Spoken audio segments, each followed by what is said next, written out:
नमस्कार, मैं हूं अर्चना कौशल और आप देख रहे हैं विकासशील हरियाणा। बात विकास की हो रही है तो गांव को कैसे भुलाया जा सकता है। कहते हैं कि शहरों की आत्मा गांव में बसती है। भले बेहतर जीवन की आस में एक बड़ी आबादी गांव से शहरों की ओर पलायन कर रही है, लेकिन उनका दिल गांव छोड़ने को कभी नहीं मानता। और यही वजह है कि मुख्यमंत्री मनोहर लाल गांव के विकास पर विशेष फोकस कर रहे हैं। गांव में वो तमाम सुविधाएं देने की कोशिश की जा रही है जो शहरों में उपलब्ध होती हैं, जैसे पार्क, व्यायामशाला, बच्चों को अच्छी शिक्षा, स्वास्थ्य सुविधा, बिजली, पानी, सड़क की अच्छी व्यवस्था और यहाँ तक कि गरीबी रेखा से नीचे जीवन यापन करने वाले परिवारों को विभिन्न माध्यम से रोजगार दिया जा रहा है ताकि ग्रामीण जीवन को बचाया जा सके। और इसके लिए पिछले 8 सालों में कई मनोहर कदम उठाए गए हैं। साल 2015 में पढ़ी लिखी पंचायत कानून लाने वाला हरियाणा देश का पहला प्रदेश है। तो चलिए ग्रामीण विकास पर एक एक कर आपको मनोहर कदम से वाकिफ करवाते हैं।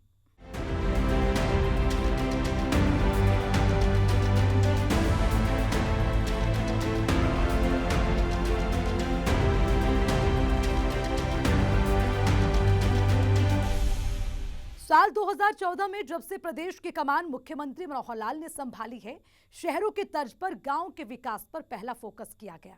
गांव में हर वो सुविधा देने की कोशिश की जा रही है जो पहले ग्रामीणों के लिए कल्पना मात्र थी।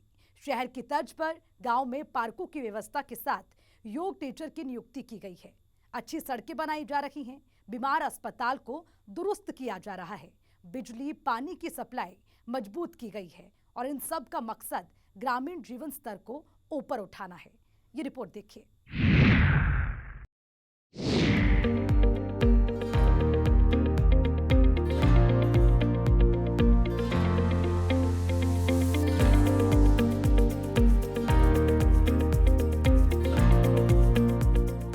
अगर गांव और ग्रामीण जीवन के महत्व को समझना है तो जब भी आप किन्हीं वजहों से निराश होते हैं तो थोड़े समय के लिए ही सही, लेकिन गांवों में बिताए उन पुराने दिनों को याद कीजिए जिसे आप छोड़कर शहर में बस गए। यकीनन आपकी जिंदगी में एक नई ऊर्जा का संचार होगा। शहरों की इस भागदौड़ वाली जिंदगी पर किसी ने क्या खूब लिखा है। शहरों में छाले पड़ जाते हैं जिंदगी के पांव में, सुकून का जीवन बिताना है तो आ जाओ गांव में। प्राकृतिक सौंदर्य, हरे भरे लहलहाते खेत,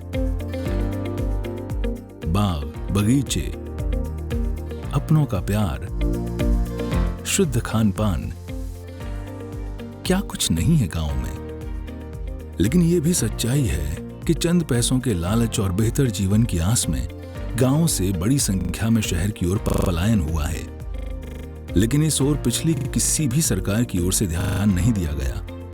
दशकों से ग्रामीण अपने हाल पर जीने को मजबूर थे, लेकिन जब से प्रदेश की कमान मुख्यमंत्री मनोहर लाल ने संभाली है, ग्रामीण जीवन में एक बड़ा बदलाव देखने को मिल रहा है। अब वो तमाम सुविधाएं जो शहरों तक सीमित थीं, गांवों में बड़ी आसानी से मिल रही हैं। बेहतर शिक्षा, बेहतर स्वास्थ्य, अच्छी सड़कें, बिजली, पानी, व्यायामशाला इत्यादि सभी तरह की सुविधा अब गांवों में भी उपलब्ध है। से सब काम सरकार के किसी न किसी विभाग के द्वारा किए जाने होते हैं, लेकिन अनुभव में आया है कि ये उन कामों को ज़मीन पर जो योजना बनती है वो उतरती नहीं है, और अगर कहीं रिपोर्टिंग में आ भी जाता है तो भी वास्तविकता से वो अलग होता है।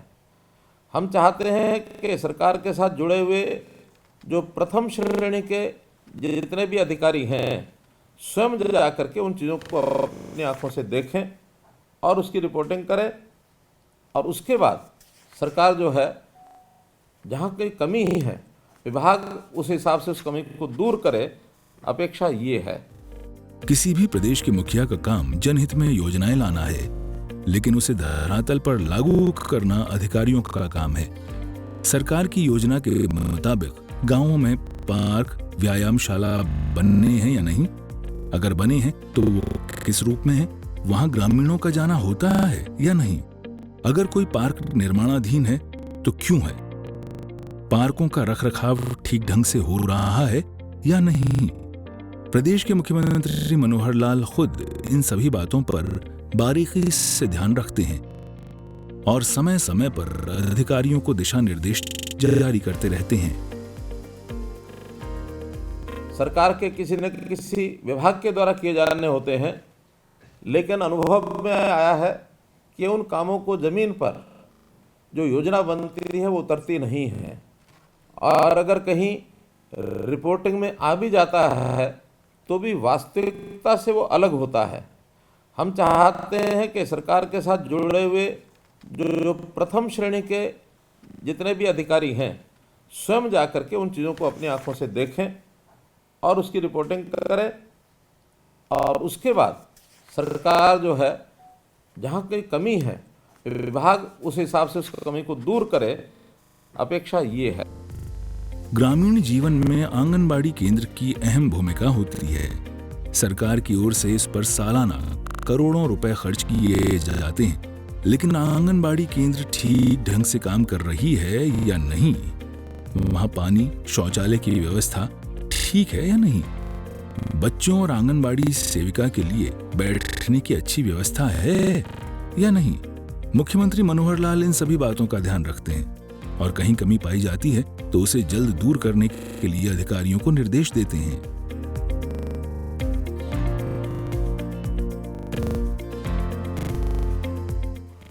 गांव-गांव में आंगनवाड़ी बहुत बनी हुई हैं। लगभग 25,000 से 28,000 तक ऐसी आंगनवाड़ी, कुछ बंद होती हैं, कुछ खुलती हैं, लेकिन उनके भवन रखरखाव या किराए के भवन हैं तो वहाँ भी व्यवस्था ठीक है कि नहीं है, शौचालय वहाँ है कि नहीं है, पानी पीने के पानी की व्यवस्था है कि नहीं है, छोटे बच्चों के बैठने के लिए ठीक से प्रबंध है कि नहीं है, गर्मियों में वहाँ कोई पंखा लगाया कि नहीं लगा। तो ऐसी सारी चीज़ें देखना, और वहाँ बच्चों की उपस्थिति होती है कि नहीं होती है, आंगनवाड़ी की हमारी बहनें, सुपरवाइज़र अथवा जो उनकी जो भी शिक्षिकाएँ होती हैं वो वहाँ पहुँचती हैं कि नहीं पहुँचती हैं समय से, और ये सारी व्यवस्था देखने का काम भी हमको करना चाहिए। इस दुनिया में मृत्यु से बड़ा कोई सच नहीं है। मुख्यमंत्री मनोहर लाल इंसान के जन्म से लेकर मृत्यु तक की फिक्र करते हैं। इंसान की जिंदगी जब तक है वो कैसे खुश और स्वस्थ रहे, लेकिन जब उसकी मृत्यु हो जाती है तो उसे अंतिम यात्रा पर जाने में कोई तकलीफ ना हो। इसके लिए शिवधाम योजना चलाई जा रही है, जिसमें श्मशान या कब्रिस्तान की ओर जाने वाली सड़कों का निर्माण, वहां शेड, पानी और चार दीवारी की व्यवस्था करनी है। शिवधाम योजना अर्थात गांव-गांव में जो शमशान घाट हैं अथवा कब्रिस्तान हैं, बरियल ग्राउंड हैं, उन सब की देखभाल, उनका इंफ्रास्ट्रक्चर अर्थात जाने के लिए वहाँ रास्ता ठीक है कि नहीं है, कच्चा तो नहीं है, पक्का रास्ता होना चाहिए, पानी कीचड़ से नहीं भरा होना चाहिए। दूसरा, स्थान की चार दीवारी बनी कि नहीं बनी है, अगर शमशान घाट है तो वहाँ शेड बने हैं कि नहीं बने हैं, ऐसी पीने के पानी की अथवा हाथ धोने के पानी की व्यवस्था वो वहाँ है कि नहीं है। इसके लिए सभी डिप्टी कमिश्नर्स को हमने कहा था कि अपने ज़िले के सभी इस प्रकार के जो स्थान हैं उनका विकास ये सुनिश्चित करें। बता दें कि गांवों में चल रही विभिन्न विकास परियोजनाओं को लेकर पंचायती राज संस्थाओं को 1100 करोड़ रुपए का बजट सरकार की ओर से इस वित्त वर्ष की अंतिम तिमाही में दिया गया है। इसमें से 850 करोड़ केवल पंचायतों को दिया गया है। हमने अभी गांव की पंचायत बनने के बाद नया बजट ये घोषित किया है। 1100 करोड़ रुपया जिला परिषद, जिला समिति और पंचायतें, जिसमें से 850 करोड़ रुपया केवल पंचायतों के लिए है, इसकी घोषणा की है। और गांव के हिसाब से 1-2 दिन के बाद वो समाचार सभी गांवों को तो पता लगेगा ही, आपको भी आपके गांव की जानकारी ये हम सब दिला देंगे, ताकि उस गांव का बजट अगले 3 महीने 31 मार्च तक कितना पैसा उनको उपलब्ध रहेगा। और आप यदि अगला कार्यक्रम ऐसा बना सकें कि ग्राम पंचायत से कह करके उनके कुछ कामों की रेजोल्यूशन उनके पास कराएं, ताकि ग्राम पंचायत उन कामों को आगे कराने के लिए एक सूची बन जाए। और यदि ग्राम सभा की बैठक होती है तो आप जा कर के ग्राम सभा की बैठक भी करा सकते हैं, वहाँ उन कामों की चर्चा कर सकते हैं कि गांव की पंचायत ने ये काम इन 3 महीनों के लिए तय किए हैं, ताकि ग्राम सभा की उस पर मोहर लग जाए। इस प्रकार का काम भी हम करा सकते हैं। गांवों के विकास के लिए सरकार की ओर से जो योजनाएं चलाई जा रही हैं, उनका लाभ ग्रामीणों को मिल रहा है, जिसकी वजह से ग्रामीण स्तर पर जीवन यापन में बड़ा बदलाव आया है। हालांकि खुद मुख्यमंत्री मनोहर भी इस बात को मानते हैं कि अभी भी गांव के विकास के लिए बहुत कुछ किया जाना बाकी है।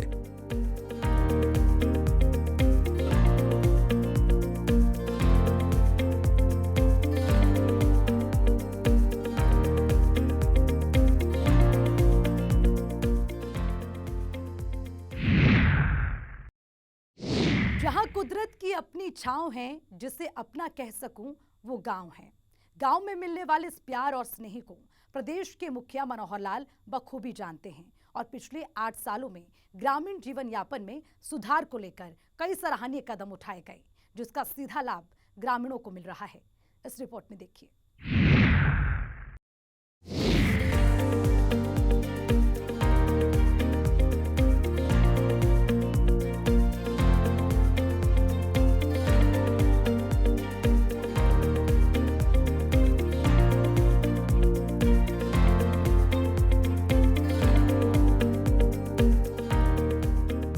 मुख्यमंत्री मनोहर लाल का कहना है कि गरीबों को मुख्य धारा में लाने को लेकर सरकार के पास पैसों की कोई कमी नहीं है और इसमें परिवार पहचान पत्र बेहद कारगर कदम साबित होगा। इसके जरिए किसी भी परिवार का पूरा ब्यूरो रखा जाएगा ताकि उसे जरूरत के हिसाब से मदद की जा सके। ग्रामीण क्षेत्र के लोगों के जीवन रचना में कैसे हम उनको आगे बढ़ाएं, कैसे उसको स्तर को ऊंचा उठाया जाए, तो परिवार पहचान पत्र के माध्यम से हमने सारे काम करने शुरू किए हैं। हर एक परिवार का एक पहचान पत्र बन चुका है, जिसके माध्यम से इस परिवार का सारा डाटा, चाहे परिवार के सदस्यों की आय है, आयु है, अथवा वो क्या काम करते हैं, और भी कोई परिस्थिति किसी प्रकार की होगी, वो सब जानकारी रख करके उनकी आवश्यकताएं, खास करके बीपीएल परिवार जो 1,80,000 रुपये से नीचे की आय जिनकी है, ऐसे सब परिवारों की सहायता करना, ये हमारा सबका काम है।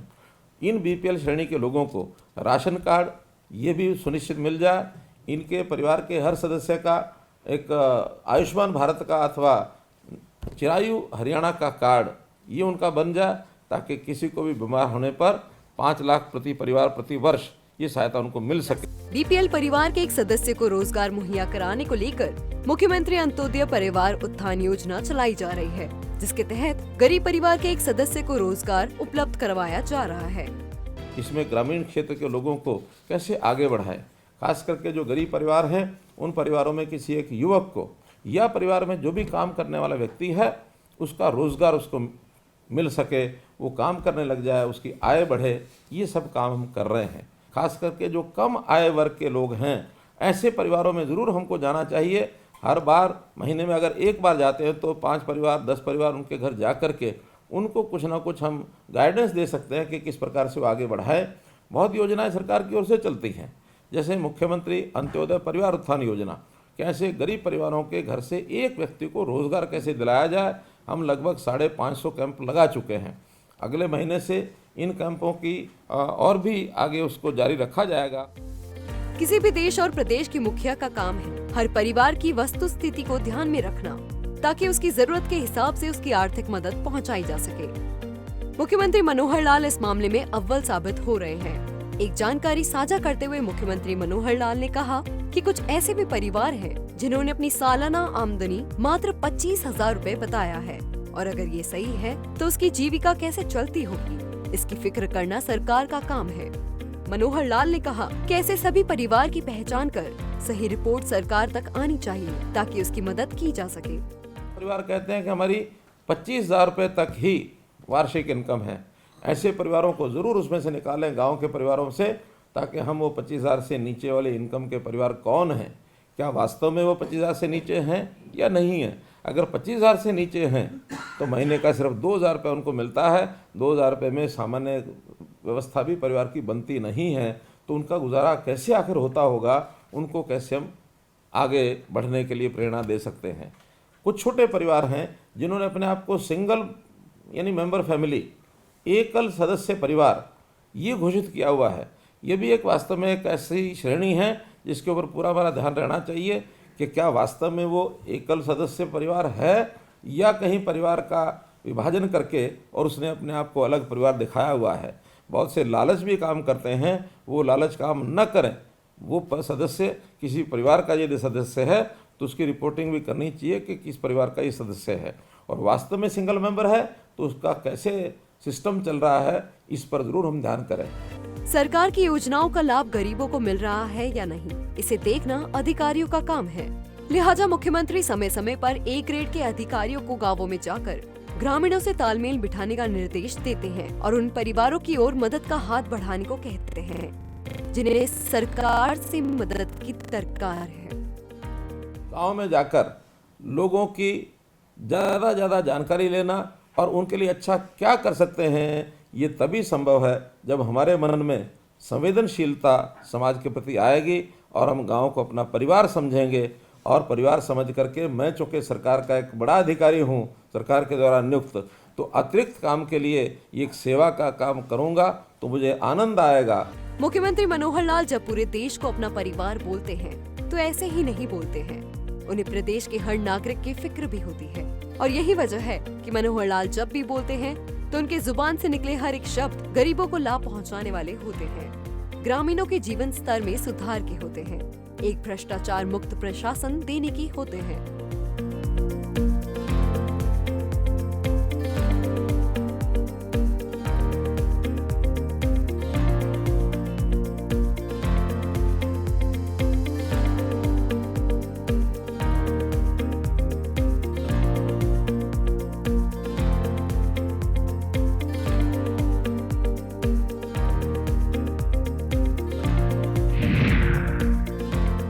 हरियाणा पढ़ी लिखी पंचायत वाला प्रदेश है। साल 2015 में मुख्यमंत्री मनोहर लाल ने पंचायती राज कानून संशोधन विधेयक को विधानसभा से पारित कराया। इसके पीछे सरकार की दलील थी कि अगर पंचायत प्रतिनिधि पढ़े लिखे होंगे तो सरकारी योजनाओं का ग्रामीणों तक आसानी से लाभ पहुंचेगा। इस मनोहर सोच पर सुप्रीम कोर्ट अपनी मोहर लगा चुका है। ये रिपोर्ट देखिए।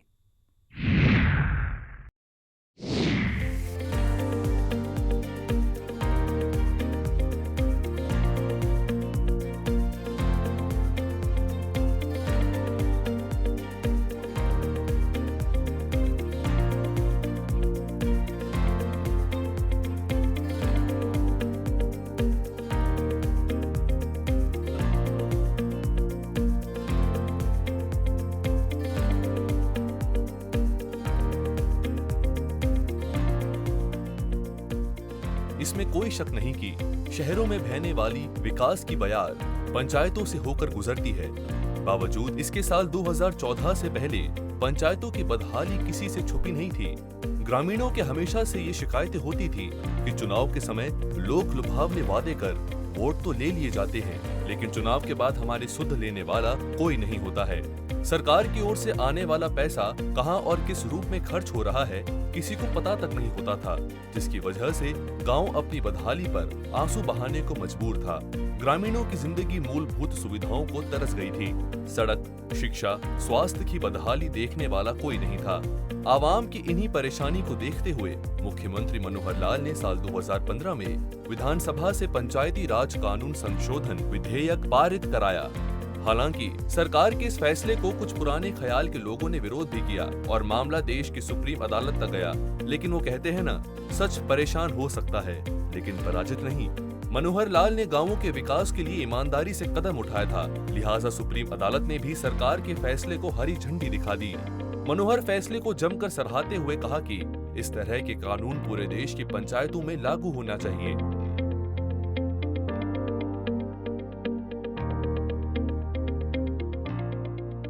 पंचायती राज व्यवस्थाएं पहले भी थी, लेकिन हमने आने के बाद कई परिवर्तन किए उसमें, और बड़ा परिवर्तन उसमें आपको ध्यान में है, ये पंचायतें पढ़ी लिखी होनी चाहिए। एक नियम कानून बनाया, उस कानून को लोगों ने चैलेंज किया, विपक्षी लोगों ने उसके ऊपर प्रश्न चिन्ह खड़े किए। आखिर वो हाई कोर्ट में, उसके बाद सुप्रीम कोर्ट में 45 दिन की सुनवाई के बाद सुप्रीम कोर्ट ने कहा कि हरियाणा का ये कानून बेहतर है, न केवल हरियाणा बल्कि दूसरे प्रदेशों को भी इसको लागू करना चाहिए।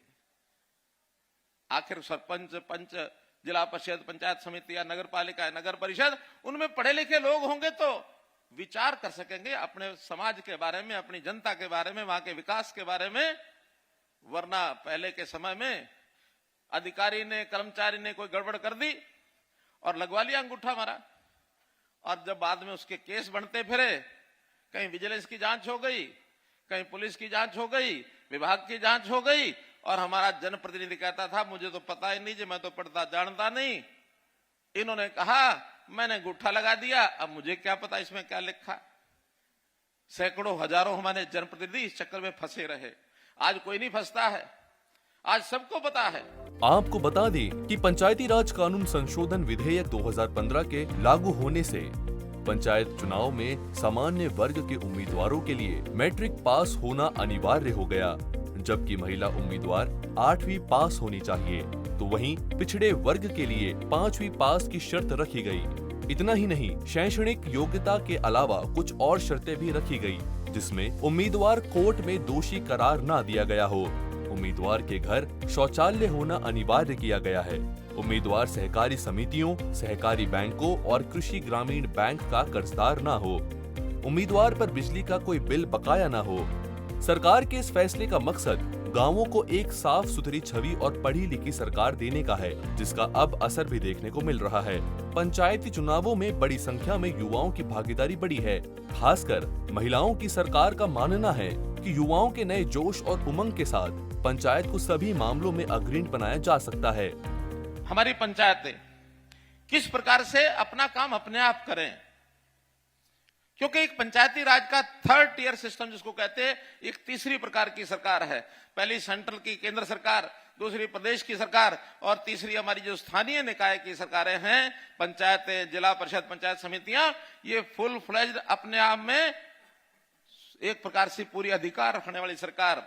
पिछली सरकारों ने अधिकार नहीं दिए इन पंचायतों को। हमने आने के बाद सरकारों को पंचायतें दी, सरकार पंचायतों को अधिकार दिए, इंटर डिस्ट्रिक्ट काउंसिल बनाई और कहा कि आपके अधिकार सुरक्षित, जो पैसा आपका है वो आपके पास जाएगा, जैसा चाहो खर्च करो, जैसा चाहो खर्च करो।